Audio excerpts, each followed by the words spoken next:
Hey guys, it's me, Poppy Rain here, with part 2 of A Century of Dolls.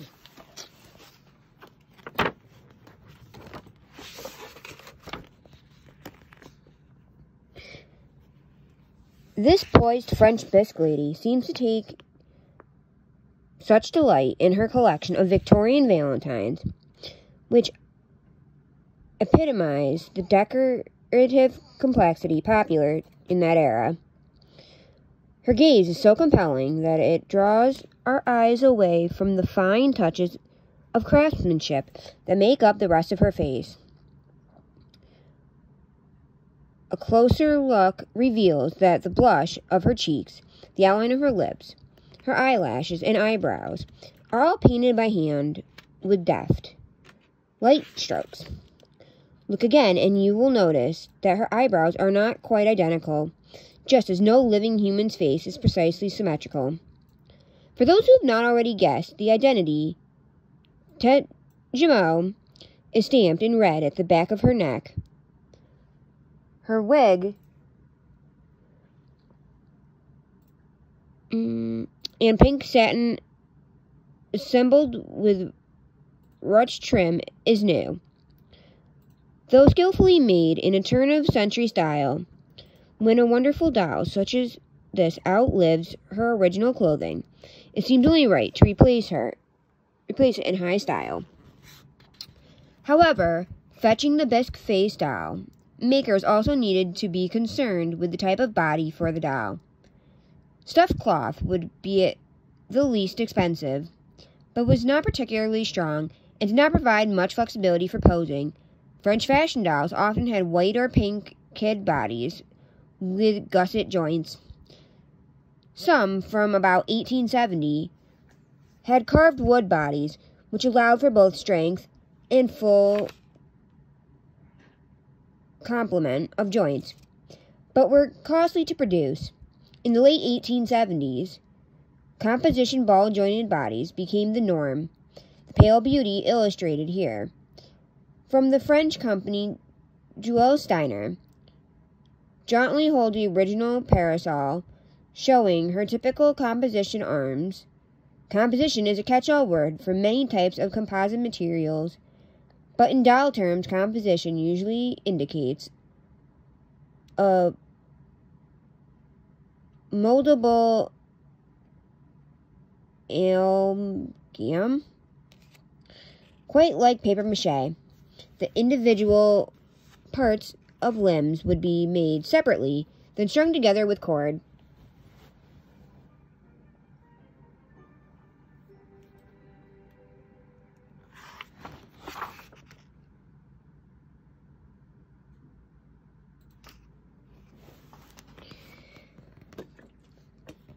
The training of refined young ladies always included instructions in the arts, especially music. For what more suitable final to a lovely soiree could there be than a brief musical interlude played by a talented mademoiselle?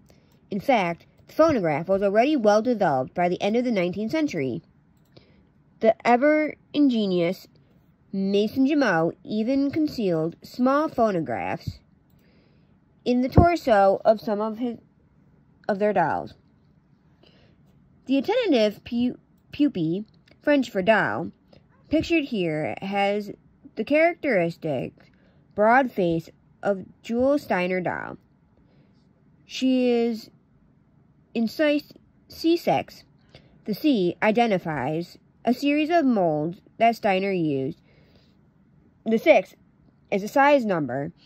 If you have an odd sense of déjà vu when you see her face, good for you. Just turn back one page to see another C-Series Steiner. Our musical friend is also marked Paris Bébé. These two French bébés by the Parisian firm Schmidt and Fils is French for son, look as if they are related. Each seem to have its own distinct appearance and personality, which is ironic, considering that these charming playmates reproduced in large numbers for many years. But a carefully crafted doll is different than a well-made tin toy from the same period. Both became more attainable because of the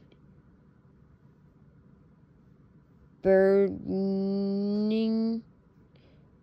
Industrial Revolution and the ever-growing middle class. But the toy will always seem one step closer to mass production because, quite simply, it doesn't have a lifelike face, and an antique doll, with its smooth bisque skin and luminous eyes, has a direct appeal that skips right past logic to lodge in the heart. It is this essential trick of the human mind to find irresistible fascination in a face that underlines our captivity with dolls throughout the millennia.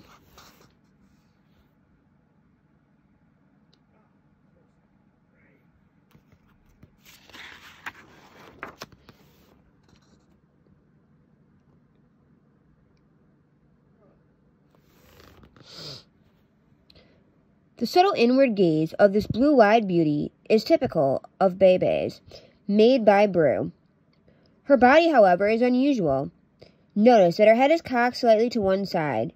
Bru Bebe's always had jointed necks, but underneath her light-catching gown, she has a bisque shoulder plate, complete with molded bosom. Her torso is kid, with lower arms of celluloid and lower legs of wood. Clearly, she was made during the time of experimentation and innovation in doll design.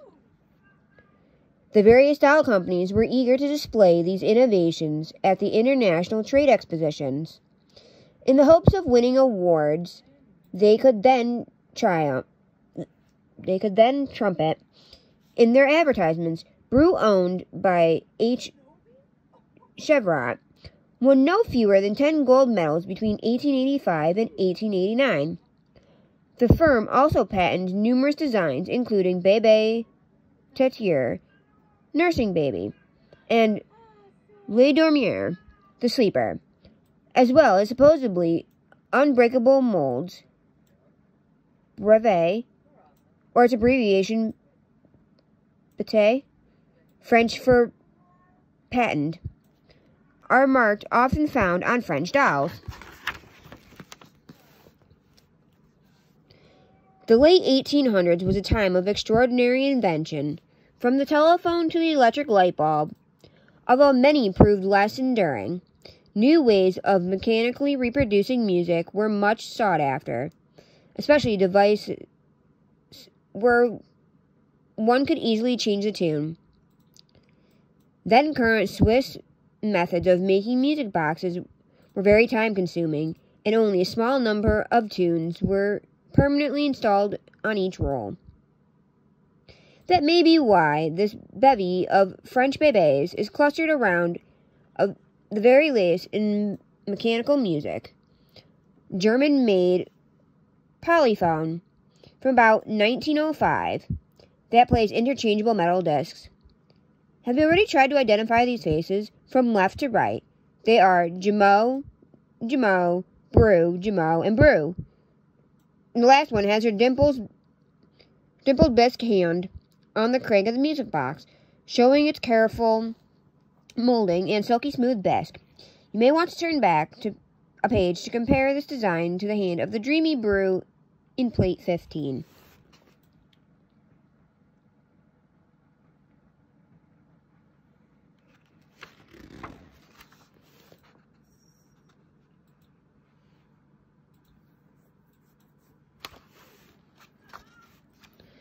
Doll historians have sifted through municipal archives and enormous numbers of 19th century periodicals to ferret out clues as to how these pale beauties were made and marketed. When it comes to Tate Jamal, such as the thoughtful one posed here, a researcher's mind veers away from the fantasy toward fact. A face suggestive of contemplation and tenderness becomes an illustration of the handiwork of artisans in the service of market forces demand quality and more appealing product. This sort of analytical approach has provided collectors and appraisers with quite useful criteria by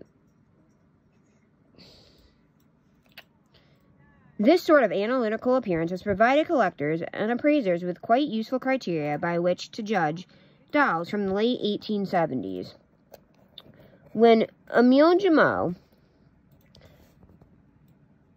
joined his father's firm and expanded the company's line with bébés rather than poupées or fashionable ladies, the custom was to press the rather dough-like bisque into the mold of the doll's head toward the end of the century, with German methods giving the French a run for their money. The faster techniques of pouring a more liquid slip into the mold became the norm. Here, another begulling Jameau proves the point long trumpeted in ladies' magazines that accessories are everything. Her watered silk dress, sprigged with roses, a jabot of cream lace at her neck, is original, as are her blue beaded earrings and her enameled gilt brooch proudly proclaiming bébé. It was not uncommon for such a fancy young lady to have a matching ivory-handled parasol for each separate outfit in her trousseau, as well as a selection of white, brown, and black high-button boots and coordinated kid gloves to choose from. To a certain extent, dolls can be approximately dated by their original costumes. For this purpose, the Collector's Encyclopedia of Doll Clothes, with its multitude of reproduced early advertisements, is invaluable, although the doll's market and physical appearance are always defining factors. When collectors or professional dealers appraise an antique doll like this, what do they look for? First, what company made it and how is it marked? What is its condition? To ascertain that, the bisque head must be searched for cracks, as even the faintest hairline fracture will reduce its value by at least 2/3, and porcelain restorers can do an excellent job repairing a chipped neck socket. Hold the head up to the strong light, looking for anomalies in the surface finish. Better yet, stick a pen light inside the head. If the wig is loose, cracks should show up immediately. Are all the parts original to the doll? Doll hospitals and doll repair shops are commonly called, have been faithfully replacing an arm here, a leg there, for generations. Check for appropriate proportions and different colored parts on the body. As is the case, wigs are often replaced. Only after the basic questions have been answered can rarity and value be considered.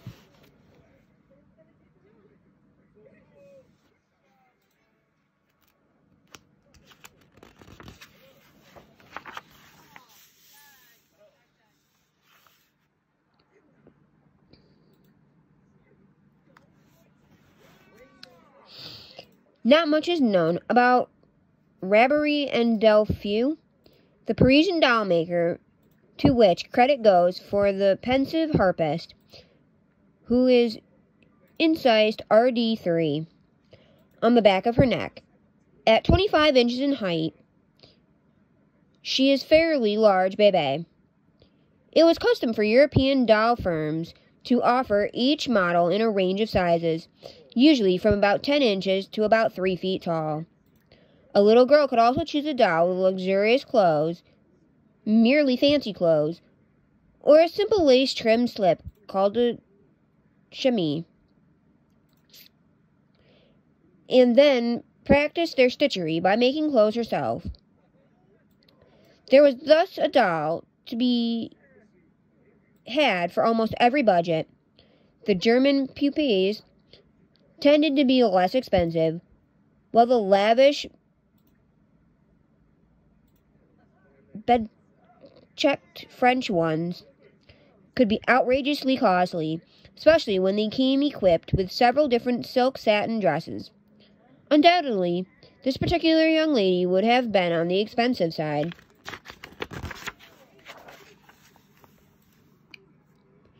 Every passionate collector dreams of poking about in the attic and lifting the lid of an old trunk to discover treasures like these, but it doesn't often happen that way with dolls.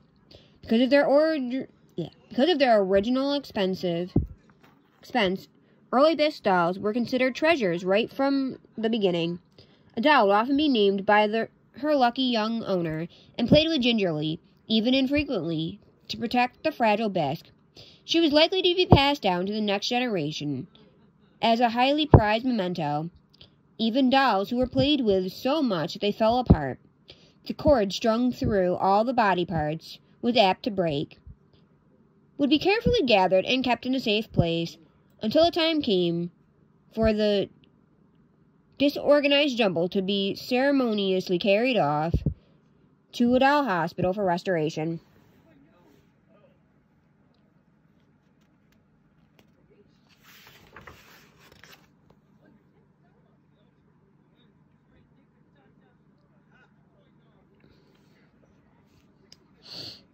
What complements a peach and cream complexion better than antique lace? This delightful early bébé looks fresh and lovely in her afternoon ensemble as she searches her hat boxes for just the right accessories. What a lucky find to discover a doll so well kept, after the trials and tribulations of a century or so. But there's a catch. This is not the original outfit at all, but a new costume artfully made out of period fabrics, with such detail and skillful fitting that it suits her to a T, or should I say, 1J. For this is a Jummo. As you may already have recognized, her body is certainly original. Note the typically flexed position of her composition hands, and her curly blonde wig looks quite close to the sort of lamb's wool coiffure she might have had once. She stands 18 inches tall. This winsome Jummo looks like she has never stepped out of her first home, but in fact, she is rather well traveled.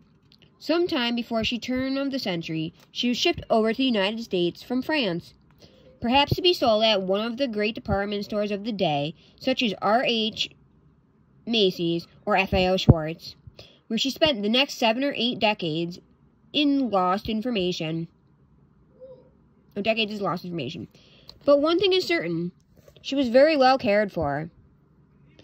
All her clothes are original, as you may have guessed from the elegant embroidery on her silk dress. Her current owner, a California collector and doll dealer named Barbara Oda, found her in a catalog of a well-known doll auctioneer. Miss Oda's long experience in the doll field enabled her to notice that the pre-sale auction estimate for the Jummo had been accidentally switched with the doll next to it in the catalog. Instead of $7,000, it was printed as $4,000. Barbara went to the sale to bid in person, hoping against hope that the auction house wouldn't notice their mistake, and neither would a couple of 100 other savvy collectors. Not all collecting stories have such happy endings, but this time, as she puts it, Barbara was tremendously lucky.